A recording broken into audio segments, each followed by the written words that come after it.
हर खबर पर होगी आपकी पकड़। डाउनलोड कीजिए एबीपी लाइव ऐप।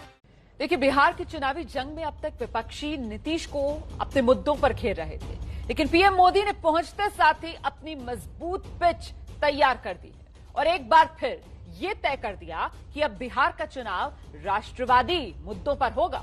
एक बार फिर चुनावी रैलियों में नेताओं के बयानों में अनुच्छेद 370 और चीन जैसे मुद्दे उठने लगे हैं।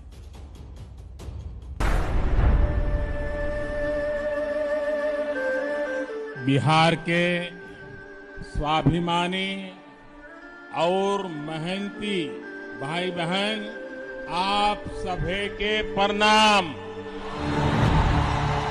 प्रधानमंत्री जी आए आज बिहार। मोदी जी देश के प्रधानमंत्री, चलो आपका स्वागत है।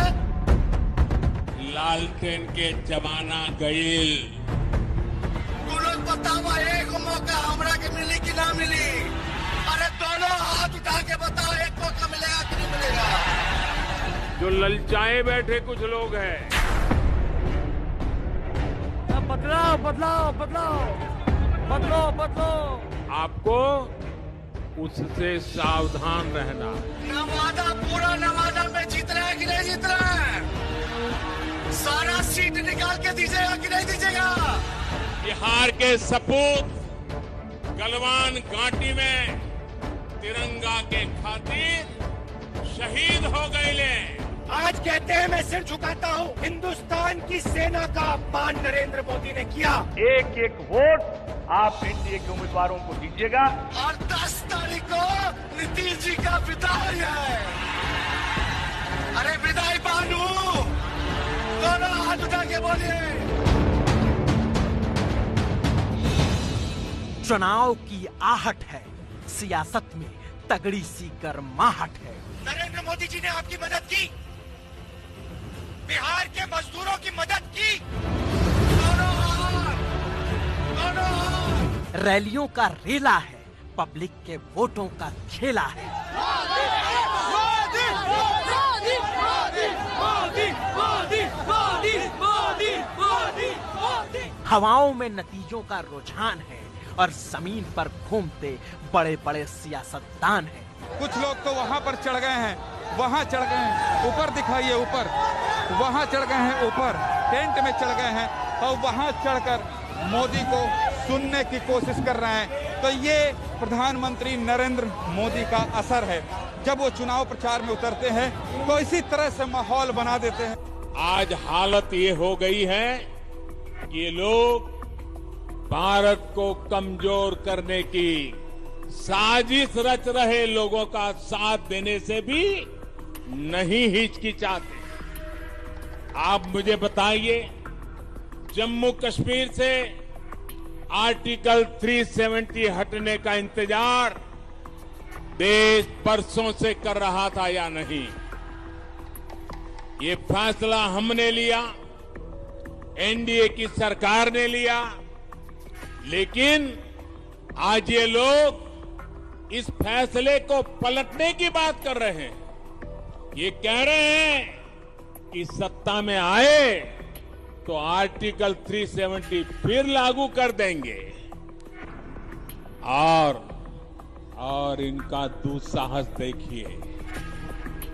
इतना कहने के बाद भी ये लोग बिहार के लोगों से वोट मांगने की हिम्मत दिखा रहे हैं। जो बिहार अपने बेटे बेटियों को सीमा पर देश की रखवाली के लिए भेजता है, क्या ये उसकी भावना का अपमान नहीं है?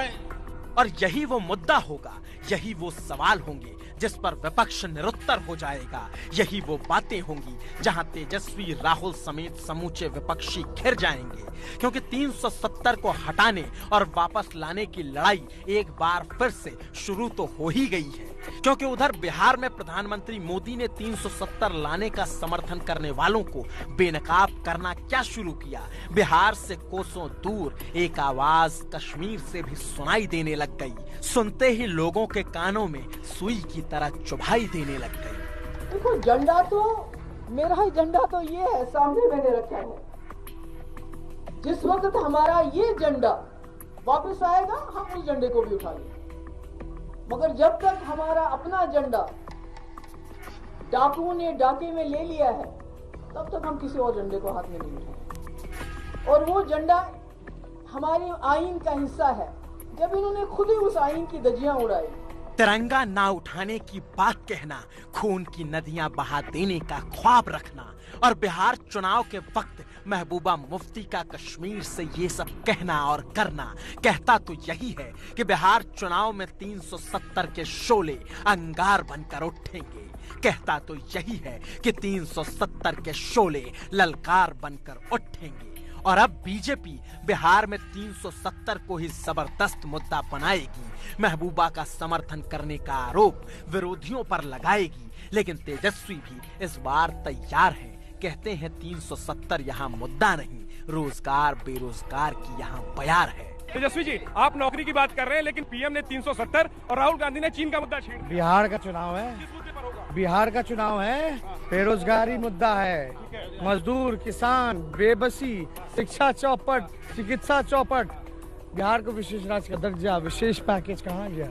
कोरोना का टीका जो था, बीजेपी ने ऐलान किया था निःशुल्क टीका, उस पे एक आखिरी रिएक्शन आपने एक ट्वीट किया था कि ये देश का टीका है। और टीका कब आएगा डोनाल्ड ट्रंप को पता है क्या? मोदी जी को पता है क्या? नहीं ना। ये सैनिटाइजर और मास्क फ्री नहीं दे पाए, टीका देंगे। वैक्सीन से लेकर 370 तक की जमीन तक तेजस्वी हर बात से कतराते हैं। बिहार में बिहार के ही मुद्दे उठाते हैं और उनकी कोशिश तो यही है कि बिहार चुनाव में बात स्थानीय मुद्दों पर ही हो और उन्हीं कोशिशों में वो नीतीश संग समूची बीजेपी को ललकारते हैं। बूझो तरह की ना बूझो तरह, बूझो तरह तो हाथ उठा के बतावा बूझो तरह। तो देखा भाई लोग, एकदम सीधा बात हम बोलनी है। हम नवरात्र कहनी है, कलश के स्थापना करने वाली और संकल्प लेने वाली। हम झूठ ना बोले। हम जो कहो तनी उस सच होवे के जाता, जो कहो तनी उस सच होवे के जाता। तू लोग बताओ, एक मौका हमरा के मिली कि ना मिली? अरे दोनों हाथ उठा के बताओ, एक मौका मिलेगा कि नहीं मिलेगा? मुख्यमंत्री बनते ही पहला अगर मेरा कलम चलेगा, सुनो नौजवानों सुनो,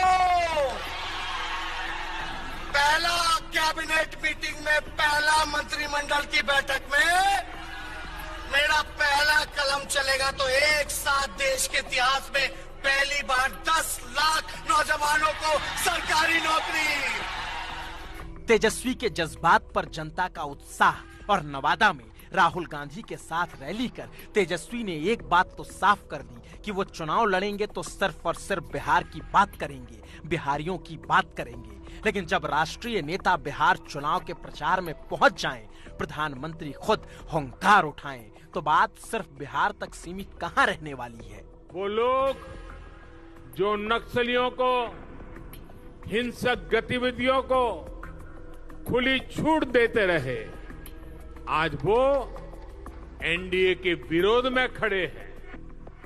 देश को तोड़ने की, देश को बांटने की वकालत करने वालों पर जब एक्शन लिया जाता है तो ये लोग उनके साथ खड़े हो जाते हैं। तेजस्वी लाख बीजेपी की उस पिच पर खेलने से बचते रहे हों, मगर राहुल को अपनी पिच पर खींचने में बीजेपी कामयाब हो गई। सवाल यह है कि जब चाइना की सेना ने हमारे 20 सैनिकों को मारा, शहीद किया और हमारी जमीन ली, भाई और बहनों 1200 किलोमीटर हिंदुस्तान की जमीन चाइना ने ली है।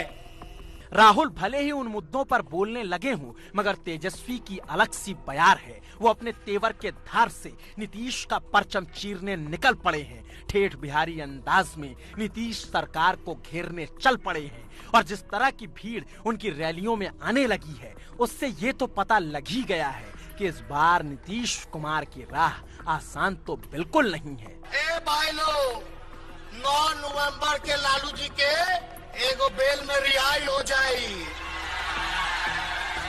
एगो बेल हो गया, एगो आखिरी बचा है। 9 नवंबर को लालू जी का रिहाई होगा। 9 नवंबर को मेरा जन्मदिन भी है और 10 तारीख को नीतीश जी का विदाई है। अरे विदाई बानू, दोनों हाथ उठा के बोलिए, बोलो हिसुआ की जनता जिंदाबाद, नवादा की जनता जिंदाबाद।